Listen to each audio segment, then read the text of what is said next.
Like, whoa! Yes, there we go. Just like that, exactly. Welcome to Babetalk, everybody. Hello. We're here from Doll Skin. Would you guys like to introduce yourselves? I'm Sydney. I sing and do rhythm guitar. I'm Alex. I guess I'm lead guitar. Yeah. I pretend like And I I'm can Ollie. sing. And oh, well, that's at least good. I mean, you so far seem to be doing a good job with that. Awesome. It's kind of where we're working out. Yeah. And you guys know me. I'm Ollie. It's another week. It's another band. And we're just here to talk about some shit. We're going to be talking about their latest album that's been coming out. We're going to talk about working alongside of a music industry legend. We're going to be talking about touring and being in a punk band. And also the fact that you guys are like pretty hella young. Not going to lie. Yeah. Yeah, especially us two in the band. Mm-hmm. Yeah. It's interesting because on this show we typically have a little bit of an older like when it comes to like pop punk music and hardcore music, it's usually reserved for like old sad people. Sad. It's interesting to see a new breed of kids together and still being able to perform music just like everybody else. Like it transcends all age. So it's pretty cool. Yay. Woo! That's going to be on tonight's show. Nothing else. So don't come looking for anything else. So we start off the show every week by asking our guests how their past few days, weeks, months, or whatever were. So anyone wants to kick off how you guys have been? I mean, all has been well over here. It's been Hot. way too hot. Way too hot. When we recently played in Riverside, San Diego, my family that lives here in Phoenix, they decided to drive out to San Diego because it was supposed to be 118 in Phoenix. That's crazy. And San Diego, or Riverside, San Diego area it wasn't nice weather-wise, but it's like 10 times nicer than it is here. Yeah. Yeah, it's been hot. We've been enjoying being home. I'm trying to stay on track with school. Most of us are working, enjoying just, having our own space. Hey, that's dope. That's very cool. Yeah. So what have you guys been doing like personally for us the past like whatever? Like I know like music takes up a good portion, but like do you guys, have you guys been doing anything on the side like kayaking or? I wish I was going kayaking. That sounds fun. That sounds like a good time. I took my sister on a random road trip. I think Megan's in Disneyland or something. I went to the lake for a day. Really? Yeah. Oh, it was fun. Just a lake, just a random lake that you found? Yeah. Yeah. It was a cool lake. It was a cool lake. It got cool Yelp reviews, so you you head out there. Yeah. 5 stars on Yelp. 5 stars. But is it like an iconic lake? Is it like any significant value at all? What was it? Bartlett Lake? Where the fuck is One of the bigger ones. Yeah, it's still in Arizona. I don't know. It's big. It's cool. It's fun. Well, big cool lakes are fun. Do you guys do anything when you go out on these excursions? My dad has just this old boat, and we just tie inner tubes to the back of that and just whip each other around. So that's fun. That is fun. Yeah. Oh, nice. That sounds pretty fun. Well, it sounds a little dangerous, but that does sound like a good time. Yeah. It beats, being in the valley in Phoenix with 120-degree heat. So.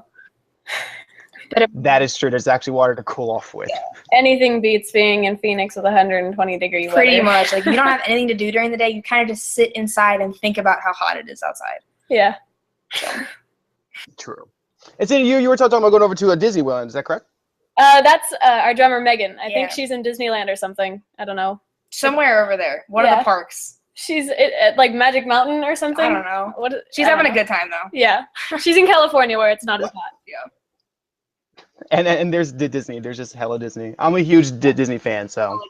Yeah. Yeah, no. Talk to Megan. She just got a Disney tattoo. It's like her sister got her a Mickey Mouse necklace, and she got that tattooed on her. Pretty cool. Oh, nice. So Yeah, I guess I can like kind of like vicariously ask about Disney stuff through you then, and then Yeah. like, text me like, oh. I'm doing an interview. He doesn't give a damn about me. He just cares about Megan and the Disney stuff. Yeah, exactly. Tell us more about Megan. Tell us more about Megan and where she's at. tell us more. Oh, that's cool. What about your journeys? I mean, like, what was like, the past few months like being away and doing a bunch of stuff? It's been crazy. I got really tired. We all kind of got really exhausted towards the end. We all started to get like kind of sick and like injured and couldn't really get better. So like it was definitely time to go home, but we had so much fun. It was just absolutely a blast. Yeah, I never thought that at this point in my life I would have seen that much of the United States. I don't know. I was figuring after I finished high school, I'd go and do road trips when I turned 18 or whatever, once I could. But here I am, 16, and I just did You've been to all corners of the country? Yeah, every corner. Yeah. So it was pretty cool. What I hate most about touring is that you can't like get out and explore for a few days. Oh, like, yeah. You have to get there, do your stuff at the venue, and then leave. So our days off were treasured, but not very frequent. Yeah. It's crazy. I mean, like the tour life for a lot of different people. At least you guys like also knew to like when to like pull back a little bit. Like not to call it quits on the tour, but to like, you know, like find where your own personal line is when it comes to treating yourself. Because like you just get so amped and you're just so like, you know, excited to tour and just like this never wants to stop, and your body's like, I know, but I need to talk to you about something. Yeah. Exactly. Yeah. So that's really cool. So it's still pretty early on in the show. We can still get into some icebreakers before we jump into the actual interview. Just quickly come up with some on the fly because honestly wasn't anticipating it. But hey, you know, life's weird. So so you guys do you like are you guys homeschooled, or do you guys like you know like go through the regular schooling system? We did up until very recently. We all made the switch to online school. She took her GED, so she's done. Online school is way too difficult. Oh my God, I wanted to die. Especially on the road, just finding the time to commit to it, insane. Yeah. Nicole just graduated. She was doing online school.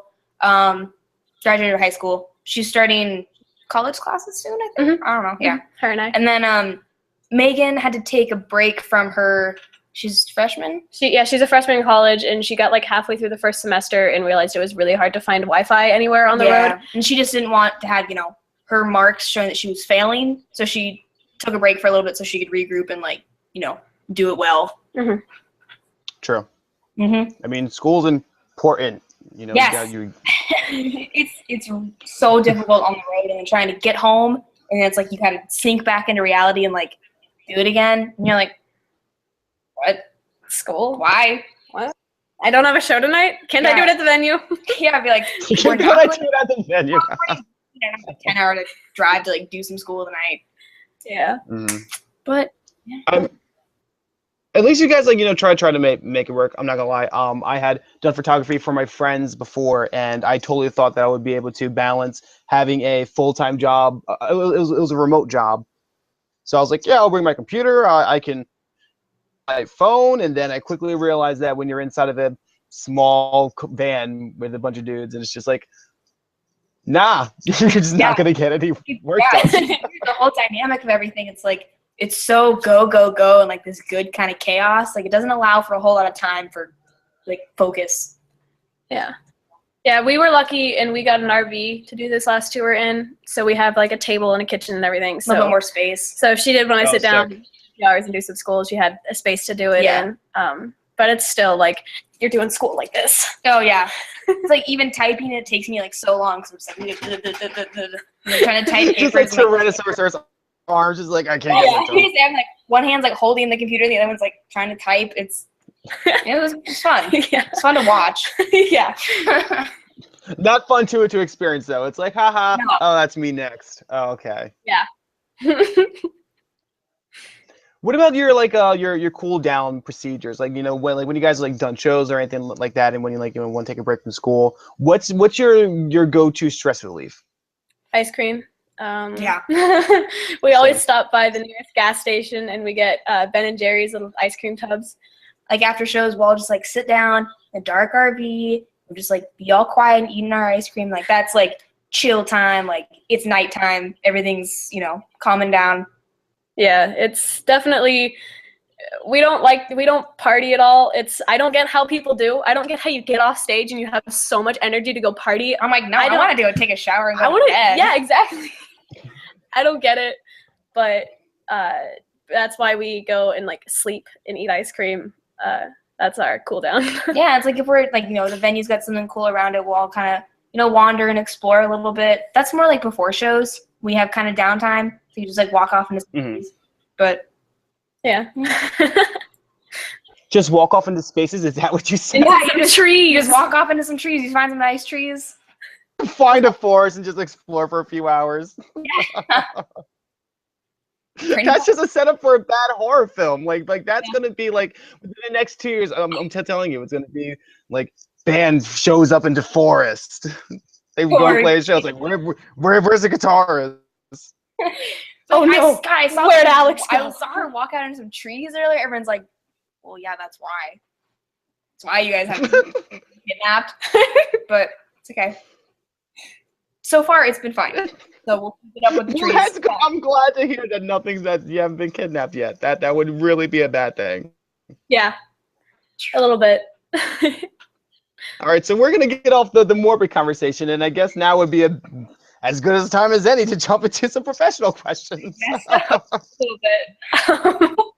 It got kind of dark for a moment, but we're gonna attempt to bring that back up. Look, somehow that's not been the worst thing that we discussed on this show, so we're so far in the clear. Talk Okay. Yeah, so we're gonna jump into our interviews. If you guys want to sponsor the show, please. This costs money to keep up, and not that we can't, but money makes the world go around, and our logo is round, so that's a correlation between you guys giving us a little bit of leeway and helping us out. I'll come up with a real ad read, and it will be cool. But until then, email me at ali@babetalk.tv, and we can set up something for your band, for your company, for your music, for anything. We're open. We're open because our wallets are open, and boy, are we hurting. So anyway, we're going to go right into the interview that we have here. So what's really been cool, and the really unique thing about this band is that it's going back to its punk ties, in which it's not been as popular to dive into the punk realm. It's really been taking a huge spotlight recently within the past I want to say 6 or 7 years. It's really been in the spotlight, but you guys are really going out and you're doing your own thing with your punk sound, and just the simple age and being a 4-person girl band within a male-dominated place, and you guys are still holding your fucking own as if you're just like everybody else. And not to ever harp on that, because I do have a lot of different friends that are don't ever say girl band, but I really do think with a minority group, it's to be mentioned. Yeah. We know who runs the industry, and it's awesome to see anybody of any minority group. Mm-hmm. Girls, it's rough, but you guys are kicking ass. Thank you. So, with all that, absolute 100%, and with all that being said, we're gonna go right inside and ask some questions. So, you guys introduced yourselves earlier. Mm-hmm. You gave your so let's go ahead and let's ask about the formation of the band. When did you guys start kind of met up and said, hey, let's start a band? Did you open up a window and shout, band members wanted? Yeah, that's it. Exactly. Megan was on a hike through the Himalayan mountains. Oh yeah. On her way to heart surgery. Which was serving as a Sherpa at the time, actually. Sherpa in training, I guess. And Nicole was actually a Sherpa in training who can also do heart surgery. Yeah, her and Nicole were doing this heart surgery, and Megan was, as she was getting put under with anesthesia, she's like, "Yo, wait, I play drums," and we're like, "Whoa." We do music stuff too, and we're like, whoa. And then they found me a hobo sleeping outside the hospital. And we're like, that looks like a good thing. And we're like, probably. So that's how you get a band. That's how it happened. that's how you get a band. 1, 2, 3, done. But real story, true talk here. We got together because we all took lessons at the same place. And Megan, who was a junior in high school at the time, she got us together for a battle of the bands at her school. And it kind of started from there. It was going to be just a one-off thing, but we won the first year and decided to keep going and do it the next year as well. And after the second year, the guest judge who was there both years was David Ellefson. who is our manager now. And after the second year, he decided to set up a meeting with us and introduce the idea of management. So that was pretty cool. He kept up with us from the first year that he saw us, which is the year we won. And the dude stands up. He's like, "Hi, I'm David Ellefson. I play bass in Megadeth, and I give you guys a perfect 10." And we're like, "Who? You're What? I You do what? Who?" But anyways, he kept up with us since then. And yeah, and then he called a meeting. He's like, "Hey, let's talk about management." And again, we're like, "You do who with the what?" You're what? But it's been just up from there. So yeah. What was that feeling like? Like just having a random like industry guy just walking up and be like, hey, let me take you under my wing real quick. It was just really strange, like the best kind of strange, because you're like, I mean, at the time we didn't really know how much like he knew about us. We're like, you saw us at like a Battle of the Bands, or like, I mean, you know, you're fans of like the one original we played, but we're like, I don't know, at least personally, I'm like, do you have any grounds to say you like us? I'm like, I'm not complaining, but like, it was just really strange, the whole process. It was a little weird at first because, like, it's just such a big guy in the music industry who's like, you're a baby band that I've only heard one original from, but I'd like to manage you guys, which was really crazy to hear. Yeah. But after even a month of working with the guy, we had show offers, endorsements, and everything. Recording already. Yeah, he was definitely the stepping stone we needed to get from local band to national act. Yeah, being taken seriously. Mm-hmm. Yeah. Seriously, yeah. And I think that's absolutely incredible. So when you have like someone like back, because of course like you guys will always have your own merit with your own music, but when you have someone else as strong as he is, heads are going to turn instantly, and you're going to say like, oh shit, like why? And like that curiosity will turn into like a genuine fan, which is awesome. Yeah, exactly. Yeah, what he likes to say is open the doors, let us in, and we did the rest. Mm-hmm. And we're like, hey, we'll take Exactly. Yeah. So much that someone without talent could do. So you guys clearly possess the abilities to do what you do, and with a little bit of guidance, you know, just everything's available to you. Mm-hmm. Yeah. Beautiful thing. So let's jump a little back. Let's go into your first interest into music. For each one of you guys, what sparked that, like, you know, wanted to go ahead and, like, you know, start to produce music? I was like 10 years old, and my mom took me to see Green Day. I don't know, I think I became a fan just because like, she listened to them, but she took me to see Green Day. We had like the absolute worst, like, nosebleed seats, and I'm like, that's what I want to do. And I think it was like that next day that I started taking guitar lessons, and yeah, here we are. So yeah, don't laugh at me. I was a ginormous fan of One Direction about 4 years ago. 4 to 6 years ago, I was a giant fan. Like, the biggest fan you could imagine. Like, my bedroom wall was about this size, and it was covered with their faces. Only slightly embarrassing. Just all the posters and stuff. Yeah, there's pictures of it on my Facebook, and I don't want to take them down because it's a reminder of where I am now. Highly recommended to go look at that. Yeah. The relics of Diddy's past life. The old relics. Amazing. Yeah, but basically I got into music because I was so into them that I was like, oh, I want to do that. I want to be a pop star. I want to have millions of people screaming my name, you know, which I thought was really cool at the time. And then I kind of started realizing what their job really meant, you know, and I saw my cousin play in a band thing at this bar, and I saw that and I was like, that looks real. It looks more fun. It looks, I don't know, better somehow. And I started taking lessons at the place he went for lessons, which is where I ended up meeting this one and the 2 others. Just making up numbers, but that's actually really cool, because it and this isn't to shit on anybody that you know is able to like look at any performance and say like that's what I want to do, but like all too often we'll always hear that story about people saying like, you know, like, oh, I want to like see my name in like flashing lights, and we'll look at the like like oh, what was that one show, like Big Time Rush? That's just like Yeah. it's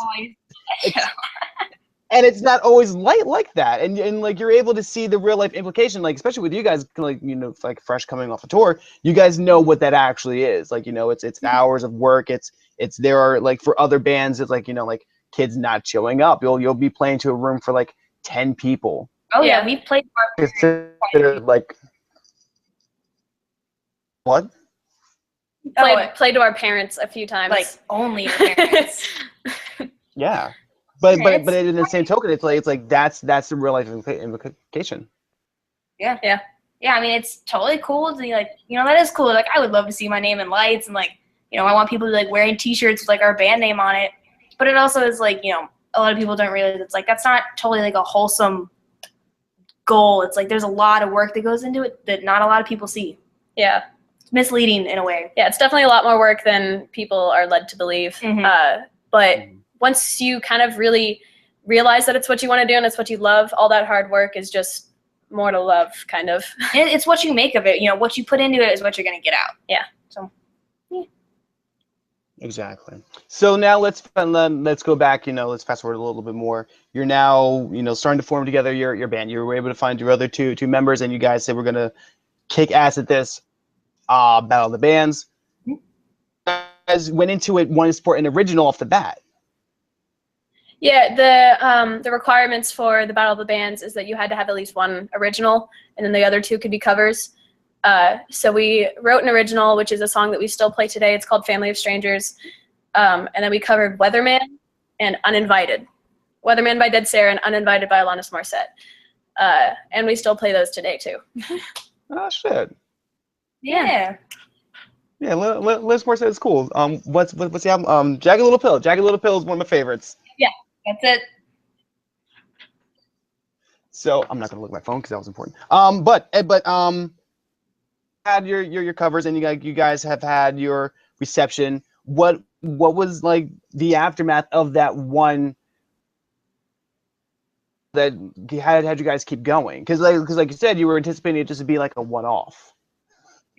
Well, after winning, you got chosen to play the school's like fair, I guess, and to play the fair, you had to have a half an hour to 45-minute set. And we only had those 3 songs. We're like, well, I guess it's time to get to work. And we had like 2 weeks to learn like 10 songs. So after going through all that trouble to learn all those songs, we were like, hey, what if we play some more? What if we do some more shows? And yeah, I mean, there's lots of like cool little venues in and around Phoenix, and all of our friends were in bands or involved in all that. So we're like, how difficult could it be for us to get a handful of fun shows, around our area? So. And we did. Nice. Now, like, how is the local scene like over there? Because I know that like you guys are doing like the larger things, but like you still have your roots that you were tied down to at one point. What was that scene like for you guys? It's I mean, parts of it are really friendly, but it's also, if you're not a part of a certain genre, sometimes it can get a little dicey. It's a little like a weird kind of competitiveness almost. Yeah, because almost everyone in Phoenix is trying to be in a band. And so everyone's kind of like, oh, I love everybody that's trying to be in a band. Let's lift each other up, but also I'm going to be better than you. So it's kind of like, I don't know, scratch my back, I'll scratch yours, but also I'll stab it.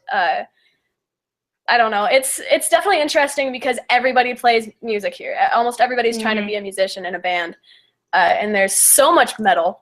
I think Arizona has, like, so far, I've seen only metal bands. At almost all of the local shows that we've been to and played, there's always at least one metal band. And then there's so many metal showcases. It's just crazy. They're everywhere. Yeah, I mean, like, Phoenix has a ton of music.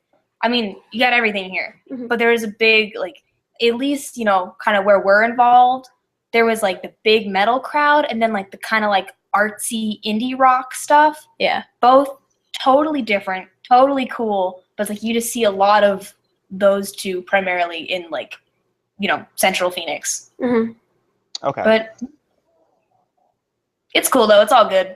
Everyone plays music, which is like a good and a bad thing. But yeah, it's cool. Yeah. It's all good. It's all good, man. Yeah. But I mean, like, it is cool because, like, you know, at least you guys are able to bounce off each other, at least with all the kids in the music scene and stuff like that. Because it's always good when you have other people to consult. Sometimes people, like, you know, will go to you guys and, like, you know, ask about some questions. And just a general sense of community is a beautiful thing. Because it shows that you're not alone with what you're doing. Yeah. I met Danny. David. Yeah. Yeah, and then he, like, it went from here to, woo. Yeah, we were, like, kind of established as a local band, and then it's just, like, straight up. So. Yeah. And also what sucks about the Arizona, like, music scene is that you can't get famous here. Like, you can't get big here until you get big everywhere else. And then they're like, okay, now you're cool because you're cool everywhere else. You might as well be cool. Yeah.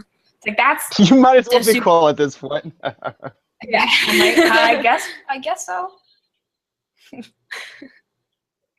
So let's now talk about, like, from that, like, jumping off point. So David had approach you guys and had begun to, like, you know, show you exactly what he could.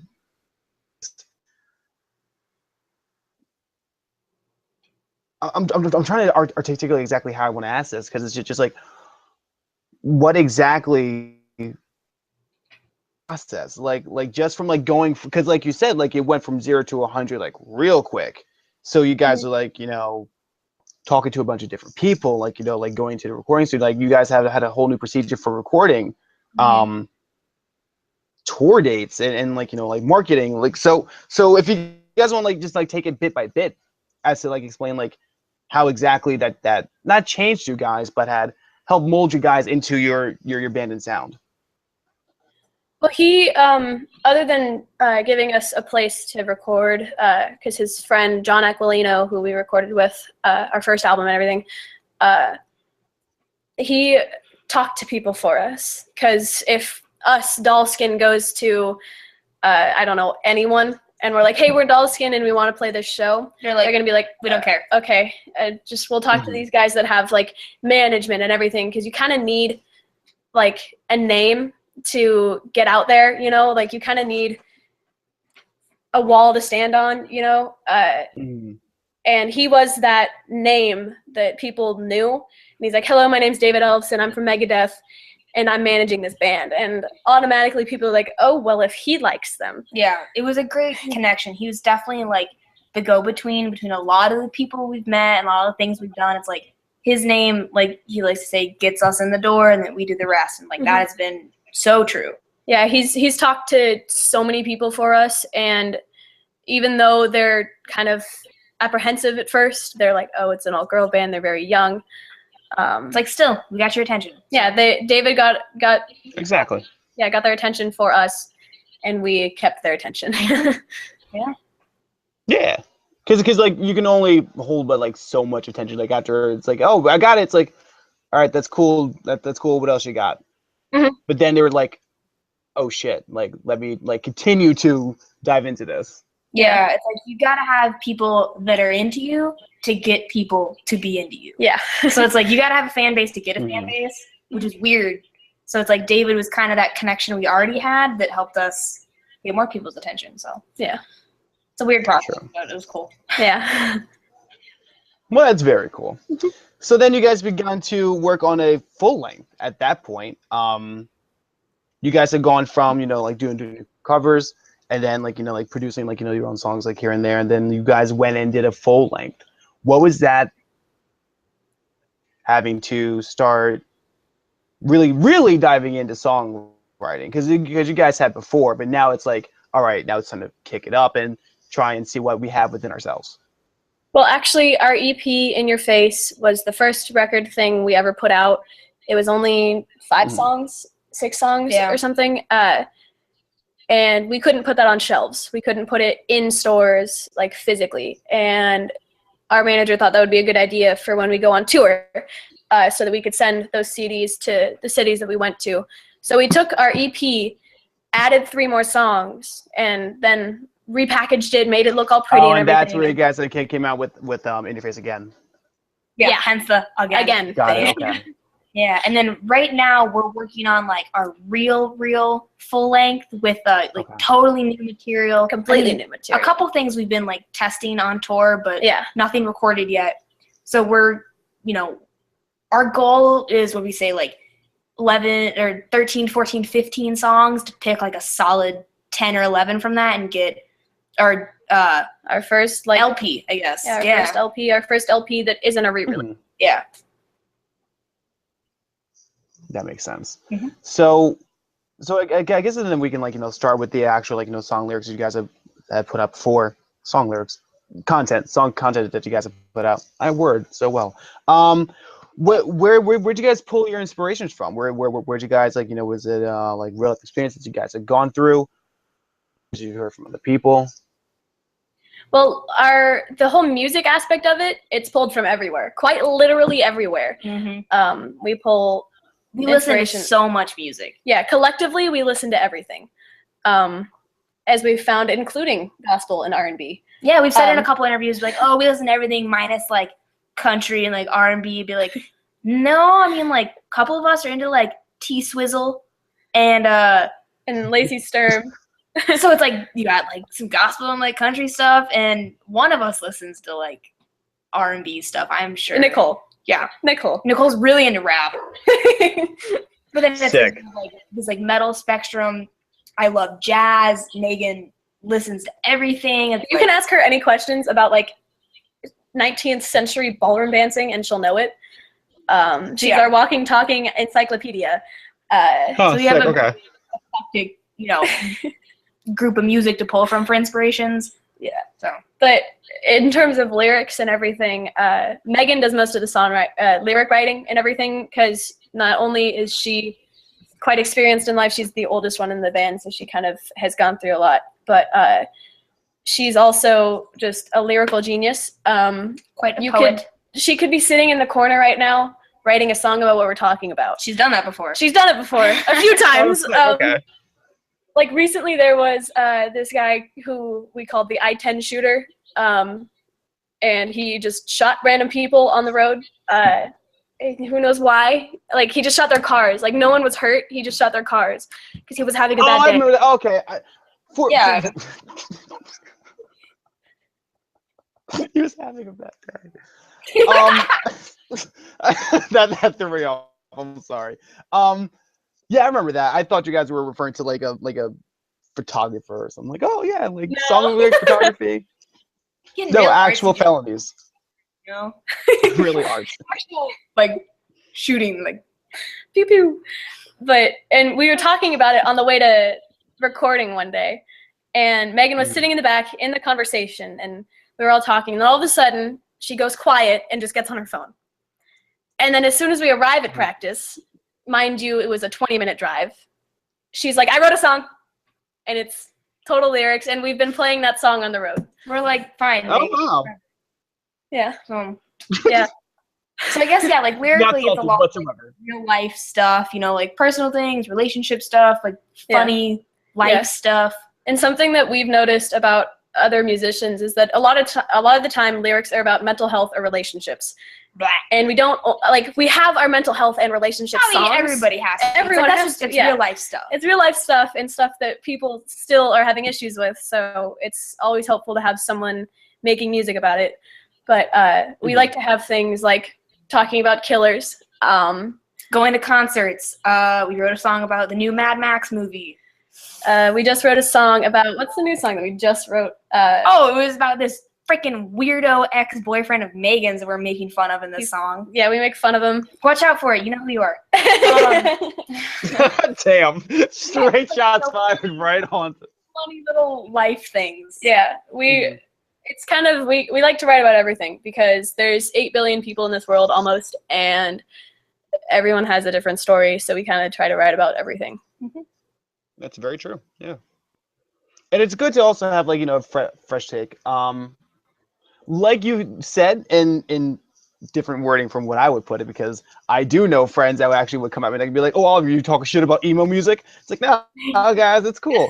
But there is a lot of music that surrounds stuff along the lines of that, and it's not that it can get stale over time, but it is very cool to see a different band have a fresh take on what they believe would be punk, pop punk, or emotional at all. So you guys at least have that going for you, in which you can stay unique and stand out alongside the rest of your corpse. Yeah. Mm-hmm. Yeah. Which is very cool. So now we're looking at new material that's going to be coming out at some point in time. What would you guys say that you're adding or subtracting from the previous release to go into this new release? We're getting a lot heavier. Our music, not like just like yeah, tastefully, There's no gent. We're like hard rock with punk and metal influences. We're dwelling a little bit more on the metal side of that. Because these past 2 months we've been out on tour with outta, who's metal, and we've been on tour with other bands and playing with other bands. And even that Lacey Sturm, who's a little heavier. Yeah. So we've taken a lot from that. Just being around that, it's cool because it's like, you adjust to your surroundings, and we have with our writing especially. Yeah, and I took screaming lessons from Lacey Sturm, so I now can incorporate that into our music, which is pretty exciting because it's really good when not overdone. It's really good for like accents and like accentuating certain words and certain lines because they mean a lot more than the other words or lines or anything. So yeah, we're getting a little more intricate and in-depth with what am I trying to say? A little more like technicality with our music. Alex is doing Middle Eastern scales. Ooh, very exotic. Really? Some fancy work playing off, now we do have like 2 guitars to use because in the first album Sid only played guitar minimally. So now it's like we have, that other option to pull from, which is cool. Nicole on bass has totally stepped it up. She actually initiated a song we finished like a couple days ago. Yeah. Megan's just a wild child. She's so crazy. She's gotten like 10 times better than when we started 3 years ago. Yeah. All of us have. So it's cool to see the improvement, especially just between 2 albums. So it'll be cool. Yeah. I think it's actually really cool that you guys have also opened your minds to filled in with like more knowledge, because there are a lot of people that they'll be playing for years or even for months and they'll think that there's no room for improvement but only where they seem fit. And just with the fact this no good. Go on, sorry. Oh, no, sorry. No, but people think that you get to a point and you can't go past that. It's like you can always get better. Being stagnant in music is just a death sentence. So you gotta keep expanding. That's very, very true. So now let's talk about your time on the road. When you guys had toured, this, I'm going to assume this as well. This was the first time that you guys were gonna go out and just do the damn thing. Yeah. Was that daunting at all to you guys for the different shows that you've been playing before, which is kind of playing the bars and stuff like that? Yeah, I mean, the last tour we did with outta, it came quite literally right after our own headlining tour, which was bars and playing to 10 people. But as soon as we got on the tour with outta, it was already significantly larger crowds and better venues and everything for the most part. You can always, out of 2 months, out of almost 50 shows, there's going to be the shittier venues, the shittier crowds. But it was definitely a lot. We have never been used to playing almost 50 days in a row with having very minimal breaks in between. So it was definitely a little daunting at first. It was definitely we looked at the schedule. We're like, oh, how are we going to do that? How are we going to do that? But then it's we're done with it. We're like, what? That was so fast. Where did that go? Oh, okay. On the last day in LA, we were like, what? I have to go home now? What do you mean? I have to do dishes tomorrow? The first time in 3 months. But yeah, it's cool. We got to the point of where we were adjusted and then it was over. Yeah. So it's as daunting as it was, we had just the time of our lives, and we made so many new fans and friends, and we grew as artists and we were performers. And all that sappy stuff, but it was cool. All around, it was a great experience. Yeah. That's awesome. What were the more notable dates that you guys could remember? We played this one venue in Texas twice, in Dallas, I believe. Yeah.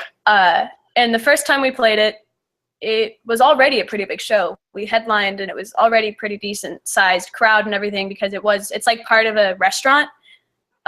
Popular. Okay. Popular-ish restaurant. So it was pretty cool because there was a band that played after us who was, I guess, really big in the local scene. But we came back the second time with outta, and it was huge. It was crazy because like a bunch of people came for us, which was awesome. Because like Oh, cool. we're not used to having more than like 3 people show up and be like, hey, I saw you guys last time you came through. So it was kind of cool seeing quite a few people come up to the merch table after the show and be like, hey, I saw you guys. I met you guys last month, basically. How you guys doing? Whatever. So that was, I will always remember the Dallas show because of the fans that we had. It was really cool. Dallas stood out. Pacific Northwest, we had, I think, Seattle and Portland shows. I can't vividly remember them, but I'm told they were really good. So, Whiskey to Go-Go, the last night of the tour, fantastic. Oh, that was awesome. That was an amazing show. There was a show in Florida. I don't remember where. One of the 2 nights in Florida, it was like OTEP Fest. There was tons of bands, but it was this massive. I remember that. Absolutely packed. Yeah. Awesome. I don't know where Wow, okay. It was there. Yeah, that was St. Petersburg? I think that was St. Petersburg. I don't know. We went to the beach that night and it was fun. Yeah, we did Night Beach. Which Night was Beach. exciting. We had like 2 nights in a row of Night Beach. And everyone got pierced that day. Like 4 people got pierced. Your ear pierced? Yeah. She got her ear pierced. On one side because it's weird. And I didn't want like a normal ear piercing. But anyways, Florida was good. LA. New York was fun. The show itself was a little bit weird. ICP played above us. Insane Clown Posse. Oh, is that the fact? Yes. Wait, in Newark? Wait, Newark, New Jersey? No, New York. It was New Webster York. Hall. Webster Hall. Oh, I know what show that was. Bomb people. Okay, my friend was at the. Oh yeah, it was crazy because like we played in the bottom part of the venue and they played right above us, and I knew that they were playing, so I was like, I'm just standing here waiting for Fago to start seeping from the ceiling. But I ended up, security was late. We ended up going upstairs to check it out for 5 minutes, and 5 minutes was too much. Weird. They're an interesting community. I'll tell you that. Yeah. I just don't get the whole Fago thing. I don't get why they drenched themselves and everyone around them in Fago. They had a semi truck full of Fago. I thought it was like a gear truck. It's a goddamn Fago truck. Wait, really? Yes. This was like, like a lot of like big bands with like gear semis that follow them. Oh no, yeah. It was a semi full of Fago. I'm like, yeah. At that point, you had to ask yourself, be like, is it more like for the aesthetic of like being in the Insane Clown Posse, or is that really their lifestyle? Like, is that what they really do? It's a lifestyle. It's so weird. Their merch table had basketball jerseys and like thongs. Oh, like 4 different thongs. I'm like, how many do you need? You could have like you could have 3 different things with ICP jerseys, like state teams with ICP jerseys of different colors and styles, because they had so much merch. They had like 10,000 kinds of stickers under this like little glass, the jewelry case thing. I mean, I gave it to him for the. That's impressive. Weird. Yeah, we played Harpo's in Detroit. Oh no. This is a bad kind of standout show. This is the worst. Like, I will forever remember this show in a bad way, but also in a way that, like, I had a really fucking fun time, but because of a bad reason. It was the best kind of bad show. Yeah. Basically, promoter was shitty. The owner, for some reason, so the tour package was 4 bands on that night. And he wanted to go 2 national acts, the 2 locals that he wanted to open, but in the middle of the night, and then the last 2 national acts. That's not how shows work. He was trying to play this weird favoritism towards the local bands. He was like, oh, they've always been really nice to me and sold a lot of tickets, so I'm going to put them in the middle of the show. We're like, yeah, but we're on the tour that you booked. Yeah. But then, like, one of the promoters didn't show, and, like, all these people were, like, trying to withhold money, and, like, things just got so out of hand. And it ended up, all right. The promoter, I'm not even really sure what happened here, but it ended up, long story short, all the bands got, like, 10, 15-minute sets. 1-2 songs maybe. Yeah. We ended up with a 10-minute set, so we're like, screw it, we're gonna have a great time. So we all dressed up. I had a cow suit. You wore my pajamas. Mhm. They had like Bart Simpson and slushies on them. Yeah, I had frog shoes, Sick. slippers. They were good. Yeah, basically everyone was in a really bad mood. So we decided that since we weren't feeling super shitty and we weren't feeling all of the pressure from all this stuff going wrong, that we were like, how about we lighten the mood? And we got really into it, so we got really excited, and then we started running around in our crazy costumes. And the tour manager of the whole tour, he had to do sound, and he had to do this and that, so he was like really stressed out. And as soon as he saw us, he was like, Let's just brighten this terrible night. yeah. And it's like people in other bands were like ripping to their underwear and covering themselves in other bands' makeup, and like it ended up we all had a good time for as weird of a situation it was. Yeah. But there was like no one there. The stage, what was it? Like It was 7 feet high. The stage was 7 which feet is a tall. lot bigger when you think about it. It was like I could stand up to it, and there was almost like 2.5 feet. Oh, you know what? Yeah, I just realized I'm 6 foot, and that would be taller than me. Yeah. Someone said it used to be like, oh shit.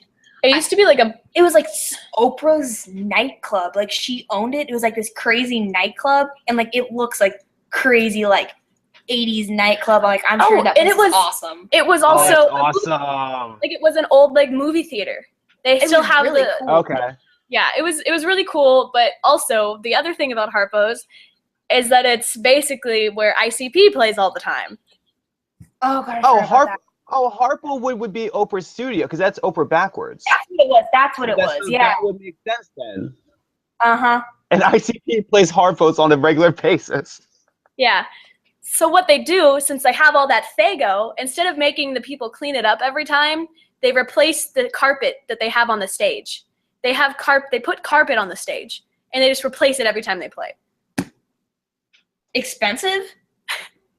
I mean, I guess I mean it's expensive, but I guess when you think about it, I guess you're able to offset that with the ticket sales. Just like, we're having ICP play. Oh, great, we need to replace the carpet anyway. So yeah, I mean, it was really strange, but I mean, it was a terrible area of Detroit, actually. Very scary. Yeah, very scary. Like, we heard so many stories about people getting their faces kicked in front of the venue and people getting mugged and stripped of all their money and clothing outside the venue. So we stayed confined to one area the whole night where we were like around a lot of people. Yeah. Because we did not want to die or get mugged. I mean, when you're running around in like a cow suit, people are going to be like, I might just want to like mug this person. Yeah. So like, that's the first thought. That's the very first thought they think is I want to mug no this. one could really go anywhere. It's like you're going to be in danger. Yeah. I mean, I really do enjoy though from that story is that you guys were able to take like a really shitty situation, which any other band would just say like, oh, like fuck it, like let's just skip tonight's show, or let's just like just have like a really like grouchy attitude, stay in tour van all night. But it's just a pardon me for being like any type of anything, but that's just a cute ass story. Just like we made the best of it. You guys put some costumes on and jumped around and made the best of it. But like sometimes that's exactly what's needed from other, just like for yourselves. Because if you're not, you're gonna wallow in like be piss babies and just be like, oh, like fuck you. But I think that's really cool. I really do think so. Thank you. Yeah, it was definitely a lot more fun than sitting there being like grumpy about it. It's like, I mean, if we're here, all of our gear's loaded, it's like we might as well try to have a good time. Yeah.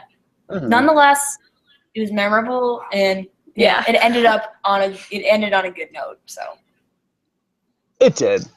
So at this point, we're actually gonna go ahead and we're gonna showcase some music of yours. I believe that we said that we're gonna play For the People. Let's be honest, that was one of the songs that stuck out to me, and you guys were like, yeah, dope, sick, cool. Intro as to what the song is, and we'll let the people hear it for everyone to hear. Yeah. Well, initially when people ask what that song's about, we're like, oh, it's about being true to yourself. But like, we realize that sounds pretty cliche, especially as as radio friendly as that song does sound. I don't know. This is a Megan question. We actually wrote that song together. Basically, because of Nicole, she kept complaining about how people would always tell her that she makes them uncomfortable because she's gay. They're like, I don't want to be your friend because I don't want you to have a crush on me. All that crazy stuff. So we wrote a song about that and about how you should just kind of not give a shit if people think you're weird for doing whatever, because you're just gonna be you, and really no one can stop you, because that would be weird if they could just kind of put on a puppet show with you and tell you exactly what to do. Yeah, so that's what the song's about. It's about how you shouldn't make fun of someone for being gay because they're just gonna be gay no matter what. Hence the let's be honest. Yeah. But yeah. A pretty cliche meaning that we didn't intend to be cliche. It was a personal song, but it was also a lot of fun. Like, it was meaningful, but we were able to use the song to kind of make fun of what was going on.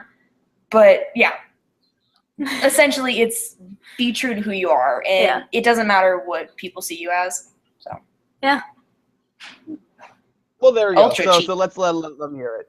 Now I'm gonna read it as "Let's Be Honest," but it's "Let's Be Honest" off of "In Your Face" again, the re-release, and yeah. So let's do it right now.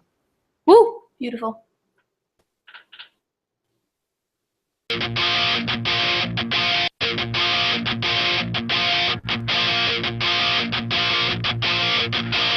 I make you feel awkward? Does it look like I care? I got no filter to show for, so help us standing there. Take your word and take your torch and throw them in the nearest grave. Let's be honest, I'm a superhero. Let's be honest, I'm gonna save the day. Let's be honest, I'm in a drama. No dramatic display.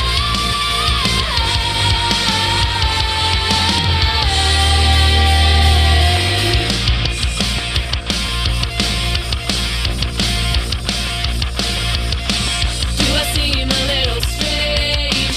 Does it look like I care? You and I are so different, but that's okay 'cause I wear cute underwear.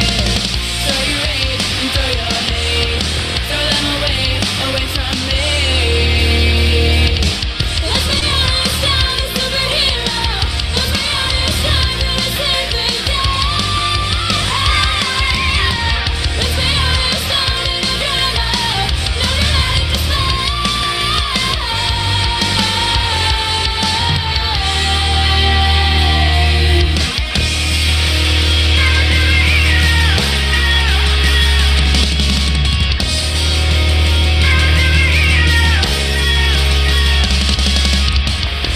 run.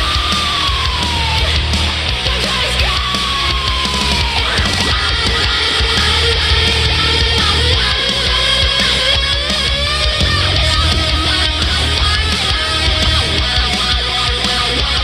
try to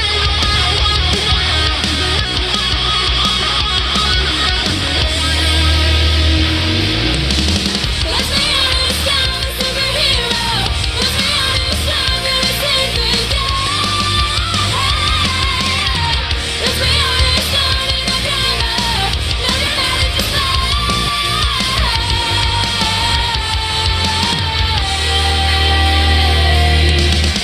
Let's be honest, I'm a superhero. Let's be honest, I'm gonna save the day. Let's be honest, I'm in a drama. No dramatic display.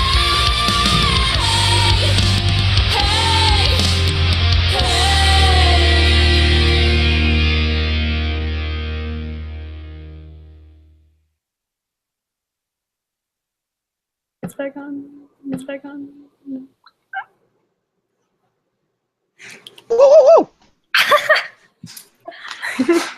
So that was a song. So that was "Let's Be Honest." That was off the song. I need to make sure my 1 second.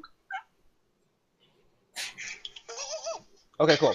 For whatever reason, I've checked out in the past that my stuff just doesn't work after I do the song showcase, but it does, so that's awesome. So let's discuss the song. So the song is really awesome. It holds elements of like being strong and like being who you are. But I really do appreciate it a lot more now, kind of knowing the history that or the reasoning for the song existing. Yeah. Like staying resilient when others just want to keep bringing you down, just for like not even like just being you. Yeah. Your they're uncomfortable sexual with it. orientation is what it is. Yeah, because they're uncomfortable with it. It's like, oh well, like I have 2 arms too. Like, Yeah. fuck you. But it's really, really cool, and it brings a positive message. And there are like other songs that are featured on this EP that are really like kick ass and stuff like that. And I am really thrilled because when I first got this in my inbox, I was like, oh shit, this is just pretty different. I mean, like not only from the fact that like like it's an all-girl band, but like it's an all-girl band, but still able to hold an old school punk tune. I'm a sucker for like old school punk. Like even within your guys About Me, I think that you have influences from like No Effects, and I'm like, oh well, you had me at Hello. Yeah. Yes, sick. Yeah. There we go. Funny story. One of my first punk songs that I've ever heard in my life was based off a video game called Grind Session. It was kind of like Tony Hawk's Pro Skater, and it the first song of the first level, which is Industrial Park, where you skateboard, was Linoleum. Oh yeah, we used to play that song actually. Yeah. That and Leave It Alone. Really? Yeah. Oh, Leave It Alone. Leave It Alone. Yeah. That's really awesome, and it's cool because like that's where it all starts. Like that's where it all beginning. Like you guys are still keeping that type of mentality, and like you said, that you guys pull from all the different genres that you all presently like listen to as well. That's awesome. It's really cool. So I can keep saying those 2 words over and over again, and it's not gonna change the fact you guys are awesome, but you guys absolutely deserve it. You guys are kicking ass with what you're doing. You guys have a great mentor to look up to like gain more information for. All the opportunities that are gonna be afforded. You guys are gonna have as long as it keeps going like this, a beautiful career. Yeah. Oh, yeah. That's what we hope for. Yeah. like anyone else, you're like, yeah, I hope I do well. Yeah. I mean, you can only hope, really, in this day and age. It's kind of like a dog-eat-dog world. You can only hope that no one's going to want to eat you right now. There's a lot of luck involved, but it's like we're putting in as much of the hard work as we can. So. Yeah. And what would be the one thing that you guys would really want to pull away from this project at the end of the day? The experience and the platform to really promote, we all have ideas and things that we really want to get across to a larger scale, and we're hoping that by the end of the day, we have that platform and we have been able to spread our word and spread what we want to spread in terms of thoughts and ideas and everything. So we just hope that we succeed in spreading, I guess. That and knowing that we wanted to do this and we did it. So it's like, we put our minds to it. It's like, and we can, accomplish these goals that we've been setting. So it's like, we want personally to know that. We want other people to know that too. Mm-hmm. That's awesome. That's really cool, and it's all genuine. So that's even the best part. So from all of the bands to working with Megadeth to putting out your own stuff, it's an awesome story, and I'm very, very glad that I've had the opportunity to speak with you guys, with you, Alex and Sydney, about your music, and I hope that you guys have the best future. And if you have any news for us, wow, your people will talk to my people, and Right. you'll share it and stuff. Awesome. Man, I can't believe I said that. And I'm my own people. It's not like there's anyone else besides my manager, editor, James, that really do all the work. We're small. Yeah. Sponsor us, people. That's our show. Come back on Thursday, because we're gonna have who we're gonna have. I'm gonna have Jazz off the Locals for Life podcast, and it's gonna be fun. He's gonna be vulgar, and he's going to tell us why it sucks being in music. So please don't listen to Jazz, but watch this episode instead, and then go back and tell Jazz he's a grumpy old man that doesn't know how to do music at all, but he's talented and does know how to do music and stuff like that. He's a friend of mine. That's what happens when we do shows. We just talk shit on each other. Nice. Yes. This sounds fun. It sounds fun. I swear we're professional. It's been a fun night. Sydney, Alex, enjoy your night. Go listen to Dawson's. Oh, before we end the episode, where can they find you on social media and other stuff? We have a website, dollskinband.com. That's where you can find links to everything. But basically, all of our social media is at dollskinband. Facebook, Twitter, Tumblr, Instagram, Snapchat. Yeah. Yeah. If you talk to us on Snapchat, you're talking to me. I get on there every once in a while, but like probably not. Yeah. Yeah, you can find our music. Let's see, iTunes, Google Play, Amazon, all that stuff. Best Buy also Online. on our website, physical copies, links to everything. So Yeah. Awesome. All right, so guys, go check that out. Go check out their latest release of their music. Go to their website. Everyone, be cool to each other. And enjoy the rest of your night. And we'll see you on Thursday. That's how we end the show. thank you. Absolutely, guys.